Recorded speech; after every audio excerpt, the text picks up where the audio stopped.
All right, so we're going to talk about your King 4 versus Leon's Ace 3. Right away, Leon has an interesting decision. He's got Ace 3-0 in the low jack, not a typical open for chips. What do you think about this spot with about 40% of the field left?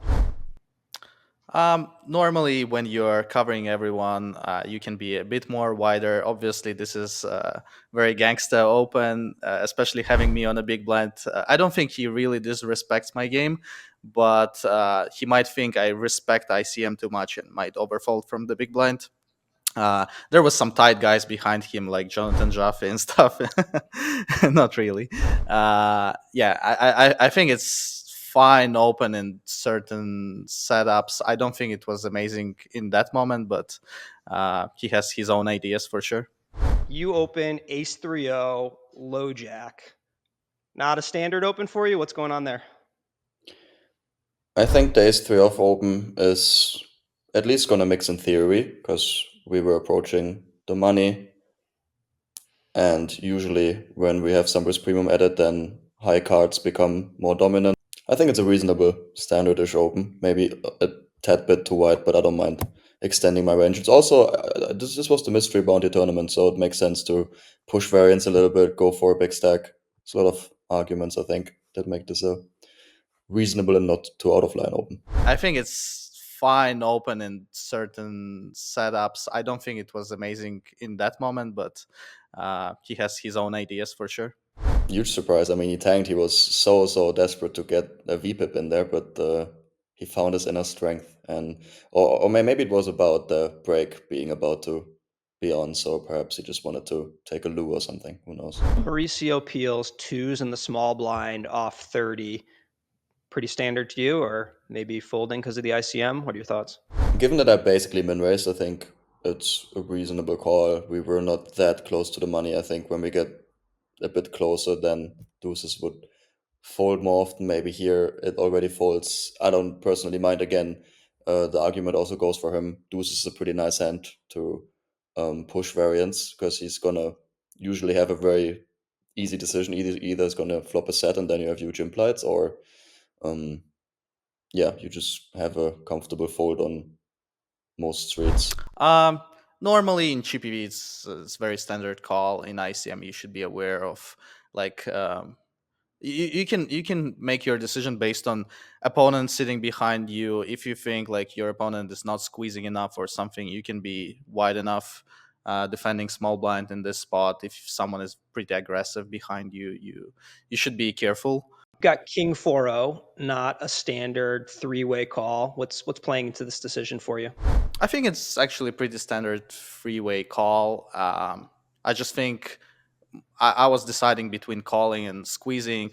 Usually, when you have pretty wide open and someone defending small blind, you can defend pretty wide because you have position on one person. Ponakovs call in the big blind is very close, I think.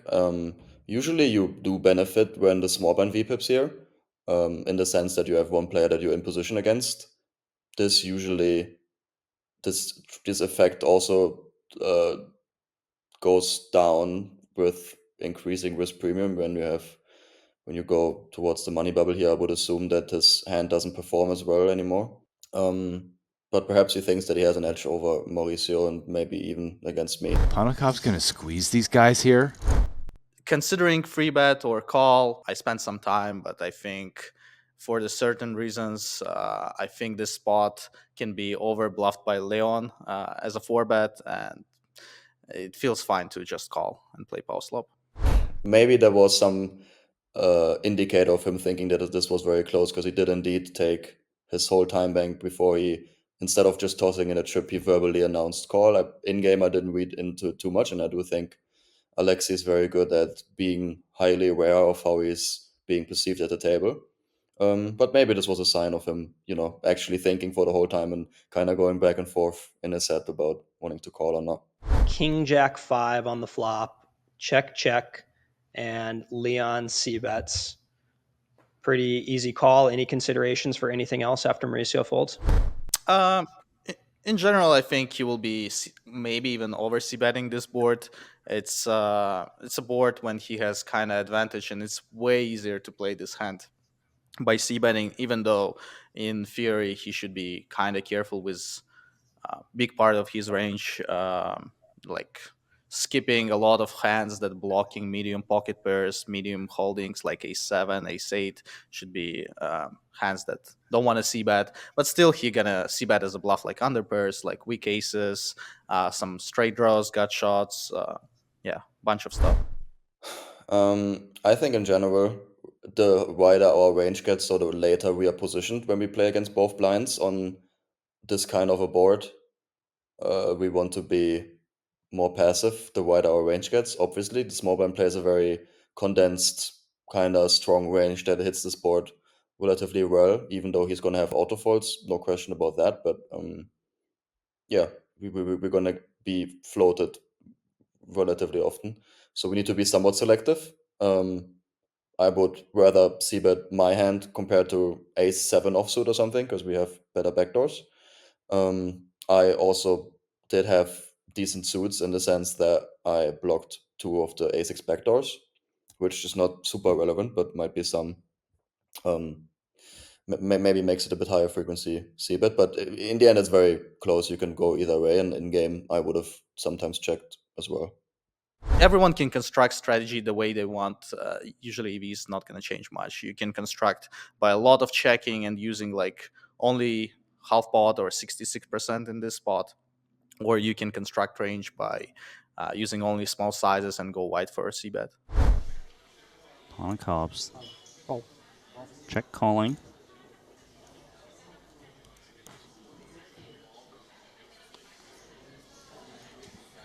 Deuce on the turn is going to give Sturm a wheel draw now. A 4 would be disastrous. Salazar had deuces, right? So Mauricio gets out of the way real quick, and then we've got Ponakovs calling.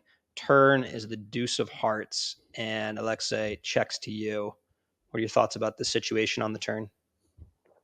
Yeah, Mauricio is in complete shambles because he sees that his fold was terrible. On my end, however, I do pick up some equity, so that's kind of nice. In game, I was already very aware that it's very easy to overbluff here because there's just all the Broadway stuff that interacts with the king and the jack, and then now we also have a lot of wheels. And even if I do have a hand like ace deuce, it wouldn't even be unreasonable to barrel that hand and make his 5x and jack x indifferent and get called by some ace 10 flush draw or something. It's yeah, there's just a lot of potential barrels for me.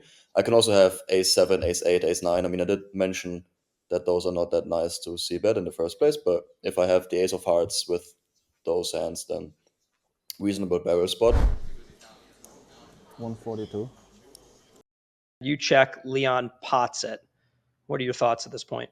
Normally he should be only using this size on a turn while he goes for c-bet, and I think he should be kind of polar, not going very thin for value, and his range should be it's mostly should be constructed by strong holdings. Some of the flush draws he should be kind of careful of. He should be aware of getting check raised, check jammed on a turn, and a lot of flush draws he cannot really bet call. But there are some flush draws he can easily bet call in this spot, like that having roughly like 25% of equity or something, because I also can have flush draws, and usually he will have like, I don't know, straight draw and flush draw, or one overcard and flush draw. Some of other hands like maybe ace 3 of hearts, ace 4 of hearts, he still can continue barreling too. Just having one heart in a hand is obviously very good for barreling in such spot, because I have a lot of draws, jack X type of hands, and maybe even lowest pairs if I decided not to check raise them. So yeah, it's a spot where I kind of understand theoretical range, and I have my own expectations of his range in exact moment. If you do think that the spot is overbluff, which one could assume, you could also just say, okay, I'm not gonna barrel here because I think Ponakov is going to show a lot of resistance here on the turn. I think that he gives me enough credit to be at least somewhat balanced in this spot, so I once again went with some frequency. And as for my size, I would just kind of bet Geo here. I sort of did not do that, but it was very close off. But yeah, I would just bet Geo so that the turn size is the same as on the river. So for me, it's like no brainer call in such spot. I think I would be a bit aware of continuing some of the king x in that spot. Maybe actually king 4 and king 3 becomes not sure if it's a call or fold exactly right now, but normally I think, as I said, on a flop, my opponent gonna over c bet, and I think he will have enough bluffs in this spot so I can continue any king. So I would be continuing some of the jacks as well without any additional equity. Yeah. So Ponakovs making the call brings the pot to 427,000.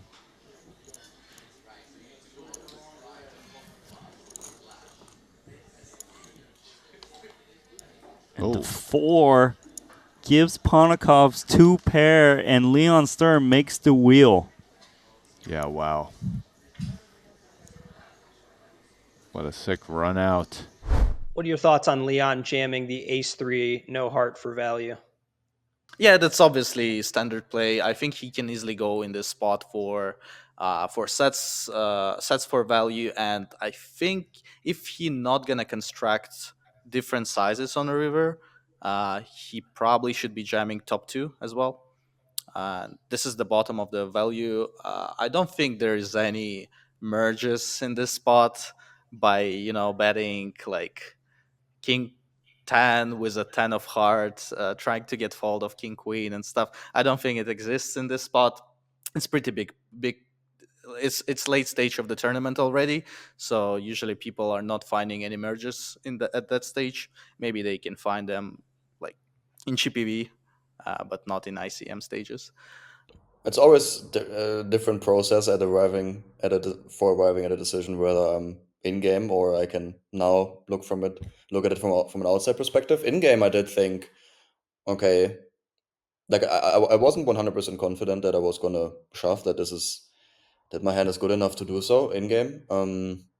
Because the king and the jack was offsuit actually, and all the real cards were the hard ones, which means that he's gonna have, comparatively speaking, more flushes. I think. I mean, it doesn't. Actually, he's gonna have all 5x suited, right? So maybe it doesn't matter that much anymore. And perhaps it's even better now that I think about it, because he's gonna have more offsuit king x than he's gonna have offsuit 5x in his range, obviously. Anyway, there's a lot of potential flush combos out there, and it's definitely something to be concerned about. However, in game, I did think that I personally need to be very careful on the turn with how I'm barreling my flush draws, because I don't want to get pushed off my equity, and he's sometimes going to check jam. In hindsight, his check jam node is going to appear very, very rarely, because there's many hands that benefit from that. Perhaps there's like a 10-9 of hearts or queen 9 of hearts in particular, but like he's not going to jam pair plus flush draw or anything, or ace 10 flush draw or something like that. If I don't need to be careful about protecting my flush draws, then I actually do arrive on the river with a bunch of flushes. In game, I thought it's very easy to overbluff river once again, because if you barrel turn selectively with blocking a flush draw, say ace 8, ace 7, ace 9, queen 10, or even, I mean, queen 9 offsuit was not going to be in my range, but all those offsuit combos, or even ace 10 with a heart, population is always going to jam river, thinking they block a flush, and that's quite relevant. So I think once again, it's very easy to overbluff. Plus, my value threshold is gonna be, I mean, if I jam a wheel, then I'm gonna jam a set, I guess. So it's gonna be 5s plus, or in this instance, I guess deuces as well. It's a rather narrow value range, and once again, just easy to overbluff. So I think it's a good spot to go thin for value anyway, because I thought he was gonna catch reasonably often. Your opponent is tanking for a long time, and you're on the river with a value hand. What are you thinking? What's going through your mind? This was many minutes. It was many minutes. I mean, it's interesting because the main read that people are looking for, I guess, when you've been in a time bank for a very long time, is whether or not the tension or the nervousness of the guy who went all in or is betting goes up or down, or not up or down, if it stays high or if it drops. Because usually when the tension drops, that means that he's calming down and he usually has a value hand. The excitement of him potentially winning a big pot goes down.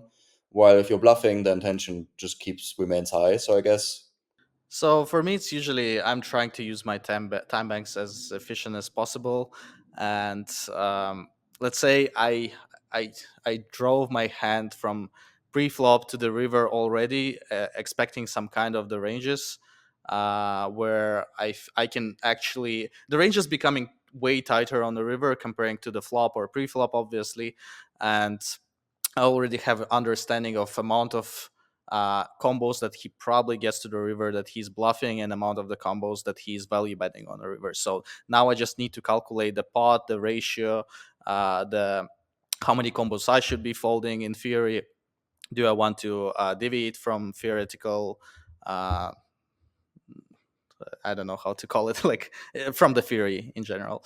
And yeah, I was just trying to, let's say if I have 6 time banks, I can find the time to calculate all the spot in my head from the beginning, from pre-flop, from the flop, turn and river. I can kind of delete from my memory everything that happened before and rethink about everything again.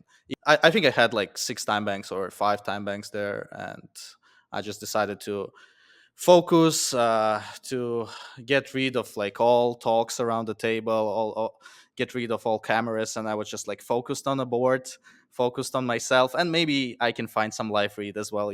Just like checking how my opponent is acting. I can tell Leon was not exposing anything for me. I was not able to find any live read there.